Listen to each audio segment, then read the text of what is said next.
And mentioning certainly regulatory challenges and scalability both. We will be getting to those in just a second, so more on that.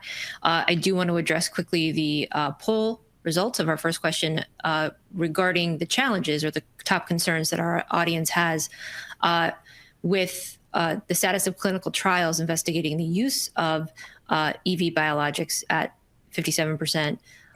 Regulatory hurdles, 47, followed by manufacturing roadblocks, and then just some others. So seems right in line with what we're talking about here. And that leads into our next topic, which will, of course, be the regulatory landscape. Let's discuss regulatory hurdles and the road to FDA approval. So what's the status? What is the regulatory pathway for using exosomes to treat diseases such as cancer, for example? So, Mari, can you kick us off with that one? Yes, my pleasure. Here in Organocell, we are not working with cancer. I think that is more a Benny question, but we are working in more the degenerative conditions. So our all preclinical data was in lung injury for COPD. It's a disease that does not have a solution in regular medicine. And osteoarthritis of the knee, that is a really, really common disease. So very, very far away from the cancer arena. And here at Organocell, we've been very, very fortunate to have a team that can be able to manage all FDA requirements, and FDA has been extremely amazing to work with. But I would say the hurdles of this is making sure that you know what are the steps that FDA requires. So having your INDs in line is very important, and to be able to get approval for INDs, it's a teamwork. So making sure toxicology, CMC is correct. And most importantly, FDA is concerned of safety for the patients. So your clinical approach for ensuring that there is going to be safety for patients is the first and foremost. And that's why we start with those phase one. Us are moving in a phase one, phase two, and soon we'll be kicking off our phase two. But it is that progress of going through all the phases that are required in order to have a drug approval with FDA. Thank you. Sure, absolutely. Benny. I think we can, I'll kind of approach this from a very general point of view rather than being super specific. But I think generally speaking, I strongly believe that the regulators worldwide, so not just the FDA, but also regulators in Europe and abroad, they are really expecting exosomes to fulfill, quality, purity, characterization, potency standards for biologics. I don't think that they will expect us to kind of have any shortcuts or special regulatory pathways. It's certainly been the approach that has been taken at Kodiak Biosciences.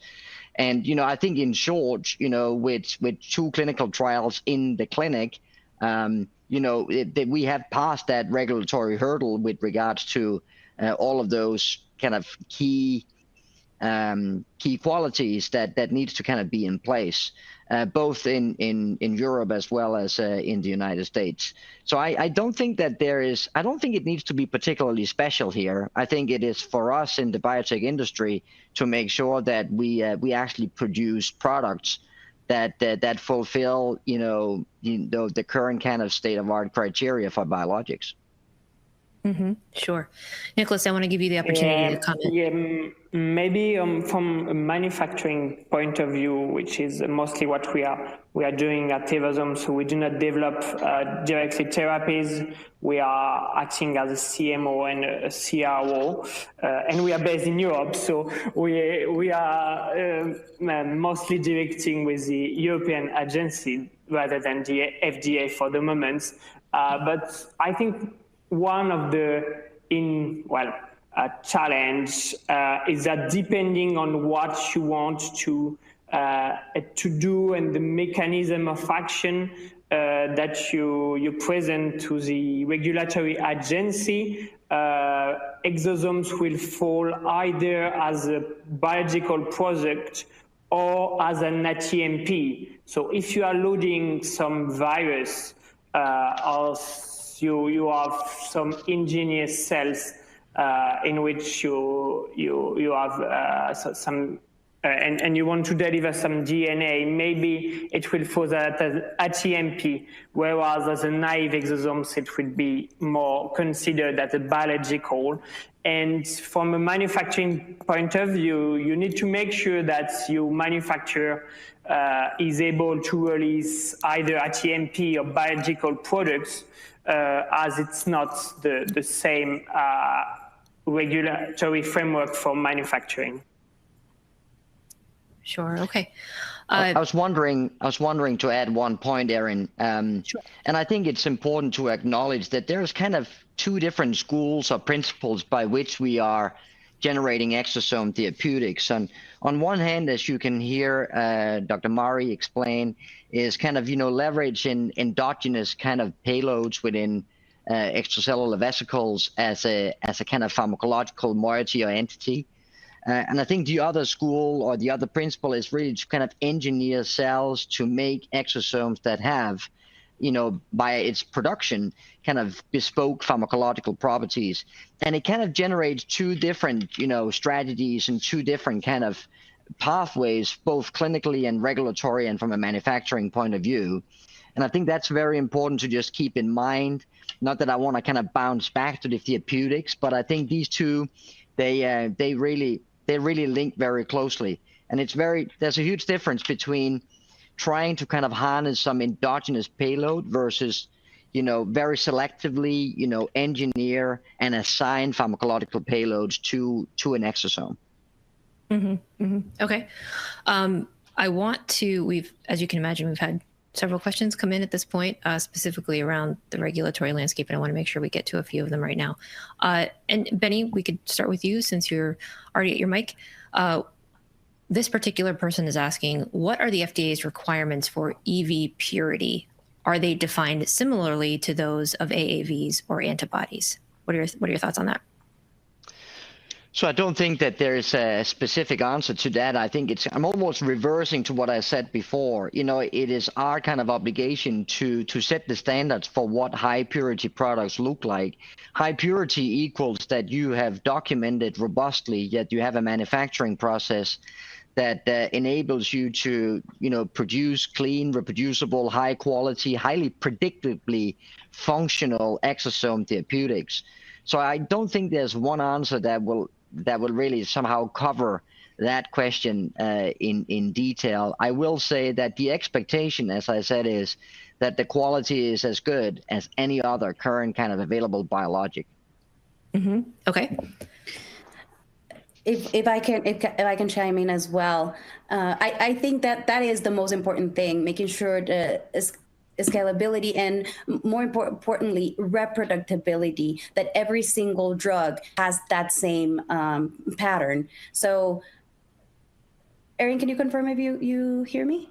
I can hear you, yes. Oh, perfect. Yeah, so as Dr. Benny is saying, when we are talking on any kind of drug, that every single dose is 50 milligrams every time, if it's a pill, if it's an IV, right? But when we're talking about biologics, there will be some kind of difference. But FDA or all the regulatory, I would say, worldwide, is looking for these percentages to be as close as possible in your final product. So being able to demonstrate that throughout all your batches, you have that. There's 7 assays, potency assays that we have enabled to make sure that this is what we're delivering at the end of the day, and that every single clinical trial and all of the patients that are being enrolled are using that same dose of a final product. So making sure that is the consistencies that you go throughout with the trials is what is important.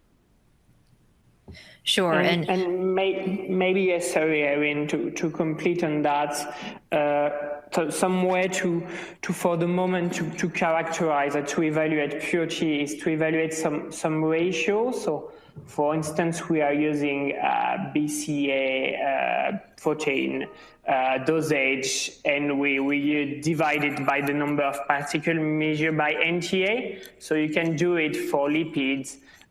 free nucleic acids or protein, and this can be a way to evaluate this purity ratio. There is a paper based on that. Is how pure are you if vesicles. That I advise you to read on this question of purity. But the question is also how do you ensure the safety of your product and how you get rid of impurity rather than have you well purified your exosomal fraction, which are not exactly the question. How do you make sure you don't have any left of serum in the product? And impurity and purity are not exactly the same question. Sure. And I maybe one to add there, Erin, is one of the things that can be achieved when you are actually engineering exosome therapeutics is exactly that you get a high degree of precision with regards to your active pharmacological payload.